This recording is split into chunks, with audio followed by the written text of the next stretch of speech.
जय हिंद, वंदे मातरम।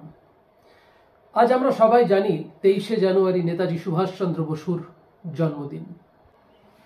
আজ আমি আপনাদেরকে যে ভিডিওটি দেখাবো সেটি আমাদের জীবনের দি ফরগটন হিরো নেতাজি সুভাষচন্দ্র বসুর অস্থি সম্পর্কে কিছু কথা বলবো। সুদূর জাপানে যে অস্থিটা সংরক্ষিত রয়েছে সেটা কি আদৌ তার?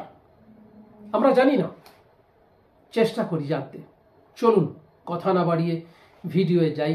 আমার চ্যানেলটি সাবস্ক্রাইব করবার অনুরোধ রইল আপনাদের কাছে। জয় হিন্দ, বন্দে মাতরম।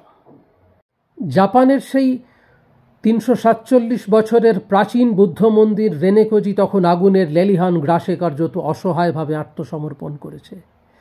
আর সেই মন্দিরেই শাক্যমণি বুদ্ধদেবের চরণতলে তখন সুরক্ষিত রাখা ছিল আর এক ভগবানের চিতাভস্ম। আর সেই ভগবান আর কেউ নন, আমাদের জাতীয় হিরো নেতাজি সুভাষচন্দ্র বোস। এখন প্রশ্ন হচ্ছে, আমাদের দেশে এত হিন্দু মন্দির থাকা সত্ত্বেও দি ফরগটন হিরো নেতাজির অস্থি কেন এত দূরে রাখা হয়েছিল? এমনকি এই চিতাভস্ম রক্ষণাবেক্ষণের জন্য পাঠানো হতো এক বিশাল অঙ্কের অর্থ। তবে কি বিমান দুর্ঘটনার আড়ালে নেতাজি নিজেই অন্তর্ধানের সার্থক প্রয়াস চালিয়েছিলেন, পরবর্তীকালে যেটা বুমেরাং হয়ে আসে নেতাজির জীবনে? না না না, এ প্রশ্ন আমার একার নয়, আপামর ভারতবাসীর মনের প্রশ্ন এটি। এমনকি 2023 সালে 12ই আগস্ট কলকাতার একটি বহুল প্রচলিত সাপ্তাহিক ম্যাগাজিনে এই বিস্তীর্ণ আলোচনা করেছিলেন সাংবাদিক জয়ন্ত চৌধুরী। জয়ন্তবাবু, আপনাকে নমস্কার। আগেই বলেছিলাম, জাপানের সেই কাঠের কারুকার্য শোভিত প্রাচীন বুদ্ধ মন্দিরটি যখন আগুনের করাল গ্রাসে জেরবার হয়ে উঠেছে, তখন বাতাসে জেগেছে, বাতাস পুরো কালো ধোঁয়ায় ছেয়ে গেছে। প্রাচীন নিশিয়েন বৌদ্ধ সম্প্রদায়ের এই মন্দির কিন্তু এর আগেও কয়েকবার আগুনে ভস্মীভূত হয়েছিল, অন্তত ইতিহাস তেমনটাই দাবি করে। ঘটনার ডেডলাইন ছিল 4 সেপ্টেম্বর 1989।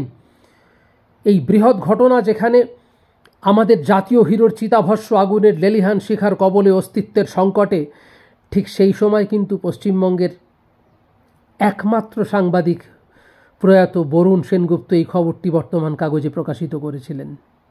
আমার মনে হয় না সে সময় আর কোনো কাগজে এটা বেরিয়েছিল বলে, এর সঠিক তথ্য আমার কাছে নেই।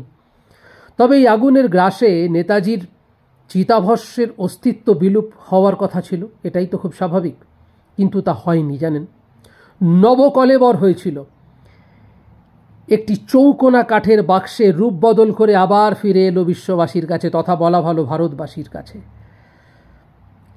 আমি আর গভীরে যেতে চাই না, শুধু বলতে চাই, হে মহান বিপ্লব, হে মহান বিপ্লবী নেতাজি সুভাষচন্দ্র বোস, তুমি যেখানেই থাকো ভালো থেকো, পারলে ক্ষমা করো এই নরম মেরুদণ্ডের মানুষগুলোকে।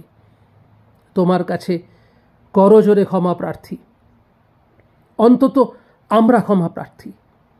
জানি না, হে নেতাজি, আমরা জানি না তুমি যদি কখনো আমাদের দেশে ফিরে আসতে, তাহলে আমাদের দেশটা ঠিক কেমন হতো।